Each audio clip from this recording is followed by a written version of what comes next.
What's going on, y'all? It's your boy D Sports. Man, we got a huge sports overview of free agent news that I wanted to share with you guys. So let's get to it. I gotta be a little quiet because obviously it's late at night and personal reasons. But let's start with the big news right today that has been going on over the last several hours. As y'all know, NFL free agency is officially underway. The legal NFL tampering period starts today at at noon. So make sure, man, y'all stay tuned to free agency. Your boy is here to keep you updated and give you the best analysis that you can get. So Davante Adams from news broke. He was the first, big name to kind of kick things off today.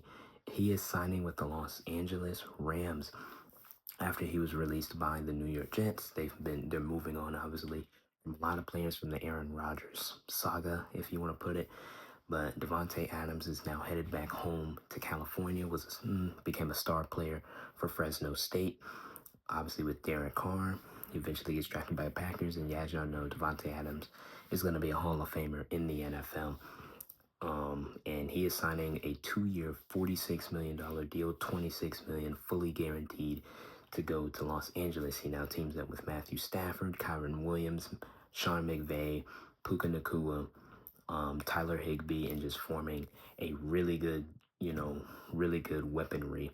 And obviously, the Rams, they've been making some moves. They re-signed their left tackle, Eric Jackson. They've also, they're now, obviously, this signifies the end of Cooper Cup in Los Angeles. Is now about a matter of will they cut him or will they trade him? I think it's more leaning towards they're going to cut him just for the simple fact of his age, injury history, and his contract. He's making, I think, over $19 million.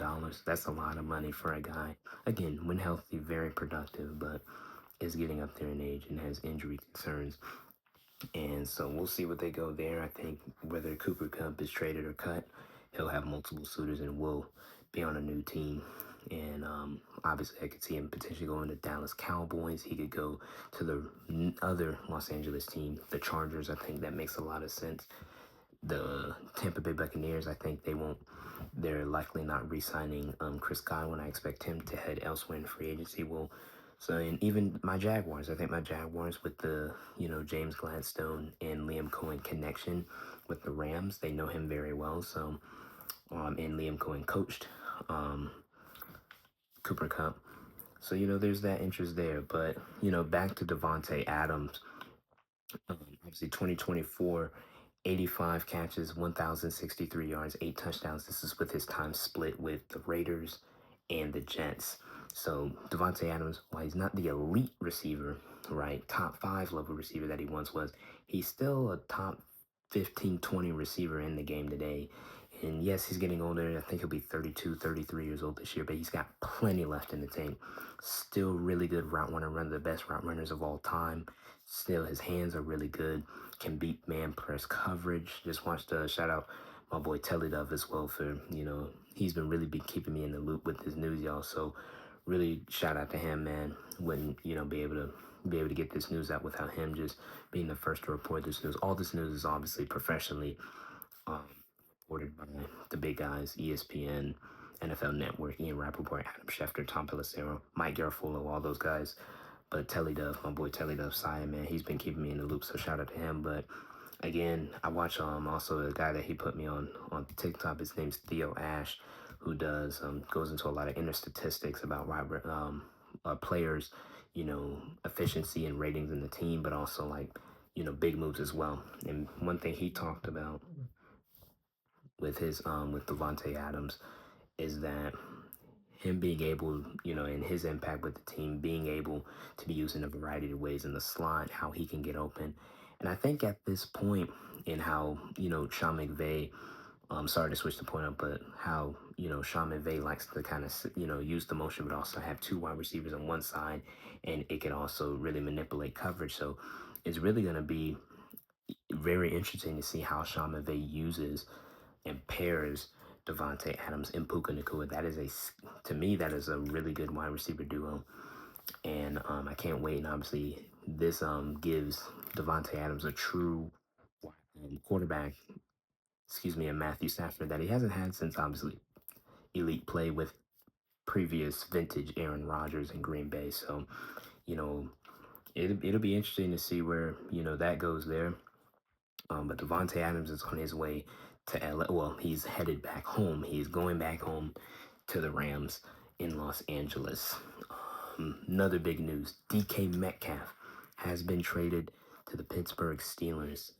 And he is also expected to sign a 5-year, $150 million deal that pays him $30 million a year. The Seahawks, they're going to get a second round pick from the Steelers in this year's draft. So now a third round pick that gives Seattle some extra draft capital to really kind of build the roster, improve their team. And as you see, it's basically pretty much a reset, retool, rebuild, right? For the Seattle Seahawks. In the trade, there will be a pick swap of 6th and 7th round picks between the two sides as well. So, second round pick swaps in this deal, and then DK Metcalf gets a new contract, something that he wanted, and he is now on his way to Pittsburgh. Pittsburgh now pairs him with George Pickens.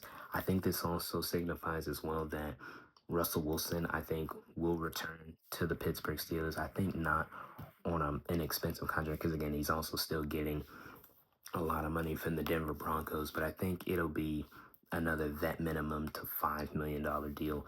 I don't expect Russell Wilson to sign a huge contract again with the Steelers. I think they can still re-sign him for the cheap.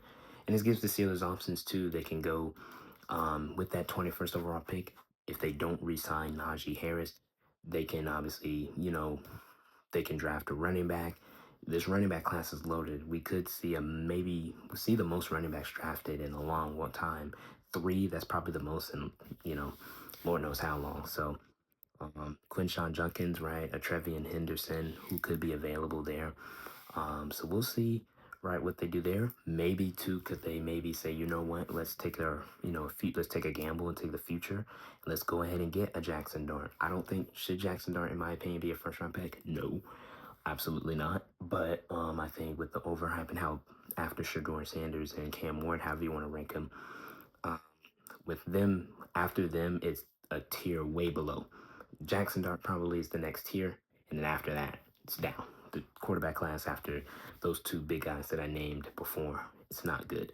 So, but if the Pittsburgh Steelers say, you know what, we can re-sign Russell Wilson, he'll be the starter, and then Jackson Dart can sit, learn, develop, refine some tools and stuff. They can draft him, take a gamble on him, even use that pick to trade back, get more picks, build your team, build your roster, and then you have a potential future quarterback there. So, it could work out that way, but we'll see. Here's another, but let's get back right to the DK Metcalf situation, right? So DK Metcalf is coming off a solid year, 62 catches, 992 yards, 5 touchdowns, 2024, missed 2 games with a knee injury. But DK Metcalf has been productive throughout his career. He's been productive. He's played well. Is he an elite wide receiver? I think it's the same discussion, right, that we have with George Pickens. The talent and the skills and, just the catching and stuff like that, they're great, or they're the physical, right, the physicality that they bring, or especially DK Metcalf is elite, but is he an elite wide receiver? I think DK Metcalf is not an elite wide receiver because I think there are multiple wide receivers that you can name that's better than DK Metcalf. And so a lot of people may look and be like, yo, DK Metcalf has had 1,000 yards, and if he didn't miss 2 games, yes. And, the numbers don't lie. He's been a productive, good receiver. But I saw some stats earlier from Nico Elite Takes, who I watch a lot. And for DK Metcalf, he's 6'3", 220 pounds. You would think a wide receiver with his physical gifts would be very high in contested catch rate. DK Metcalf's contested catch rate is actually pretty low. His contested catch rate, his catch rate, overall catch rate, and when he's contacted is not great. Excuse my dog, he's sleeping, he's making noise. But all those numbers are very quite low. So again, and I was talking to my boy Telly about this, and we were saying, like, is DK Metcalf overrated? I think he is, based off the media. I think this contract kind of signifies that too. He's getting $30 million, and I think DK Metcalf is a top 20 receiver in the game, but he's definitely not top 50. Not even top. I don't think he's top 10 because you can name so many guys ahead of him, but that's why I think too, if you do give him a game changer at quarterback, if you give a George Pickens, a DK Metcalf, um, a game changer at the quarterback position. I think you could see that duo with those talent, with those gifts that they have. George Pickens, right? Just again, the run after a catch, the elite hand, and then his catch rate is probably better than DK Metcalf. But those physical gifts, the athleticism, right? Um, I think they can put up good productive numbers with Russell Wilson, but they need a game changer at quarterback. They need a quarterback who's willing to throw the ball. Maybe Jackson Dart could be a good fit. Maybe we'll see.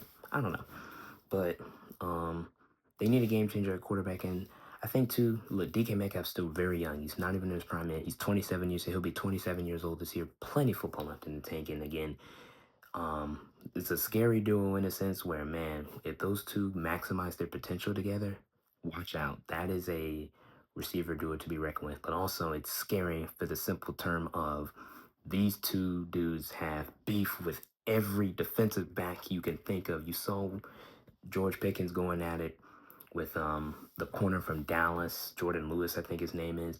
DK Metcalf has straight beef. Pretty much, it ain't even DBs. It's with everybody. DK Metcalf, when you get under DK Metcalf's skin, he wants to fight you, and he will grab your helmet and rip your face off. That's basically what DK Metcalf is. He knows that he's bigger and pretty much stronger than you, so he wants to use that as an intimidating factor. And right, it is going to be a lot of smoke. And now he's going to the most, probably in my opinion, the most physical division in NFL history, right? Rivalry like history. You know what I'm saying? With him now having beef, and then Cam Taylor Britt's in the same division, right? He's in Cincinnati. DK's now in Pittsburgh. Cam Taylor Britt definitely is like, dude, now I have to cover this guy. I have to go up against this guy. This is pretty interesting, but again, I think DK Metcalf, I think still is a good productive receiver. I don't think he's elite or top, 10, but I think he still has the potential to be better than what he's been. And I know, and again, in his career, he has over 6,300 yards. He has 48 receiving touchdowns. Again, he's been great. He's been productive, but I think there's more. You expect more from a player like DK Metcalf. Maybe that's another reason too why Seattle wasn't willing to pay him and give him an extension, was because I think they had seen enough where I think they want to build with Jackson Smith and Jigba, right? And Jackson Smith and Jigba was coming off a great season last year, over 1,100 yards. I think he had 6 to 8 receiving touchdowns. They view him as, with that potential, especially the season he had, they see him as their true number one receiver. And as you see, they're getting rid of their top two guys in Tyler Lockett and DK Metcalf, and they want to build with JSN as their number one receiver. And I think they see the potential in him, and he's younger, obviously. So I think that's another thing with Seattle's like, you know what? Let's retool, let's rebuild a bit, and let's get some draft capital for DK, because I think we've seen enough where he's a good productive wide receiver, but I think too with those issues that he does have on the field with kind of how he plays, but also his tenacity. I think Seattle was like, okay, I think we've seen enough. Let's get some draft capital for this guy, and we're not going to pay him all that money. We'll let somebody else do that. So I think Seattle, I think this is a trade. This is a win-win trade. I know I've spent a lot of time on this trade, but I just wanted to give some analysis on it. Another big news that broke the internet today, and I'll shout out to my boy Telly Duff for reporting this, because when he reported it, he said it was massive, really massive contract deal that took place today. Bills are signing Josh Allen. They're giving him a 6-year, $330 million deal with $250 million fully guaranteed, and now he is under contract for the next 10 seasons. What a year throughout it has been for Josh Allen. He just won the MVP, right? He's a top 3 quarterback, top 5, top 4 quarterback in the game. He's a top 3 quarterback in the game today. Right, I think you have that tier with Mahomes, Allen, or top 4 at least, right? You have that tier where you have Mahomes, Allen, or Lamar Jackson, Allen, Burrow, however you want to, rank those guys. I still think Mahomes is the king of the crop, but I think, look, they're in their tier of their own. They're the game changer, elite quarterbacks of the game for a reason. But Josh Allen, right, coming off an MVP year, 28 touchdowns, 6 interceptions. Really good in QBR. Completion percentage was really good. And again, took a team that was doubted, right? Doubted.